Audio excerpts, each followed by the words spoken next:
વિદ્યાર્થી મિત્રો, આજે આપણે ધોરણ 6 ની અંદર વિષય વિજ્ઞાનની અંદર અસાઇનમેન્ટનું સોલ્યુશન કરવાના છીએ. આજે આપણે પ્રશ્ન નંબર 1 નું સંપૂર્ણ સોલ્યુશન આ વિડીયોમાં આપણે કરવાના છીએ. આગળની વિડીયોમાં આપણે પ્રશ્ન નંબર 1 નું સંપૂર્ણ સોલ્યુશન કરી ચૂક્યા છીએ.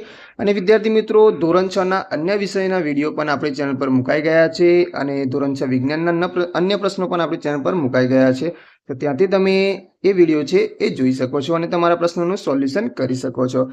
તો પ્રશ્ન નંબર 1 છે વ્યાખ્યા આપો. એમાં સૌથી પહેલા છે પ્રકરણ 6. એમાં પહેલી વ્યાખ્યા છે નિવાસ સ્થાન. તેમાં આપણે લખીશું વનસ્પતિ અને પ્રાણીઓ જે વિસ્તારમાં રહી જીવન જીવતા હોય તેને તેનું નિવાસ સ્થાન કહે છે. એના પછી બીજા નંબરની વ્યાખ્યા છે ઉત્તેજના. ઉત્તેજનામાં આપણે લખીશું આપણી આસપાસના એવા ફેરફાર જે આપણને તેમના તરફ પ્રતિચાર આપવા પ્રેરે છે તેને ઉત્તેજના કહે છે. એના પછી ત્રીજું છે એમાં છે પ્રજનન.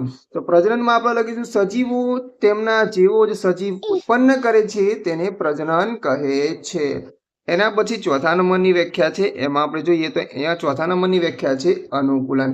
એમાં આપણે લખીશું ચોક્કસ પ્રકારના નિવાસ સ્થાનને લીધે વનસ્પતિ કે પ્રાણીઓમાં રહેલી ચોક્કસ આદતો કે લક્ષણોની હાજરી તેમના વિસ્તારમાં કુદરતી રીતે જીવવા માટે સક્ષમ બનાવે છે તેને અનુકૂલન કહે છે. એના પછી પ્રકરણ નંબર 7 અને 8.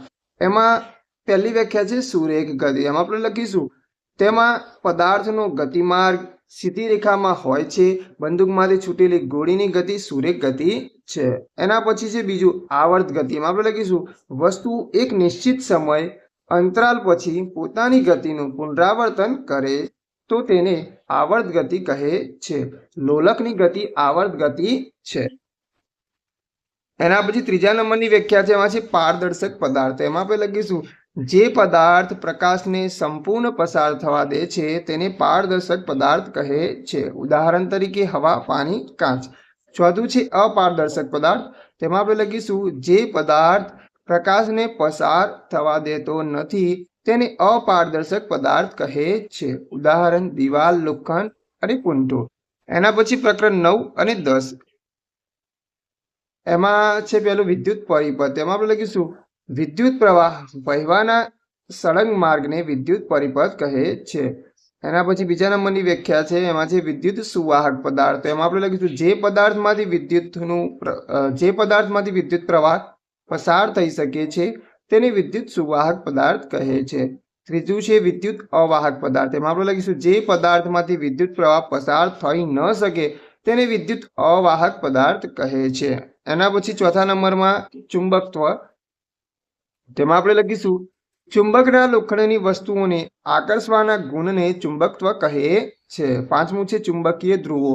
એમાં આપણે લખીશું ચુંબકના બંને છેડાની નજીક ચુંબકીય શક્તિ વધુ હોય છે. ચુંબકના આ છેડા આગળના ભાગને ચુંબકીય ધ્રુવો કહે છે. એના પછી આગળ જઈએ તો પ્રકરણ 11 છે.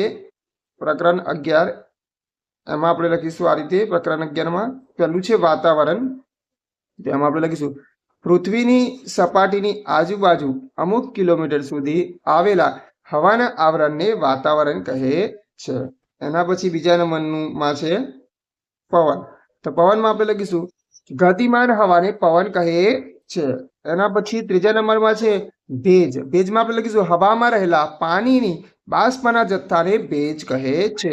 તો વિદ્યાર્થી મિત્રો, આગળ નવી વિડીયોમાં આપણે નવા પ્રશ્ન સાથે ફરીથી મળીશું. તો ચેનલને સબસ્ક્રાઇબ કરવાનું ભૂલતા નહીં. અમે દરરોજ તમારા માટે અસાઇનમેન્ટના પ્રશ્નોનું સોલ્યુશન લઈને આવી રહ્યા છીએ અને સાથે સાથે પરીક્ષાના પેપરોનું સોલ્યુશન પણ આપણી ચેનલ પર તમને મળી જશે. તો ચેનલને સબસ્ક્રાઇબ કરવાનું ભૂલતા નહીં અને વિડીયો તમને ગમી હોય તો લાઈક કરવાનું ભૂલતા નહીં.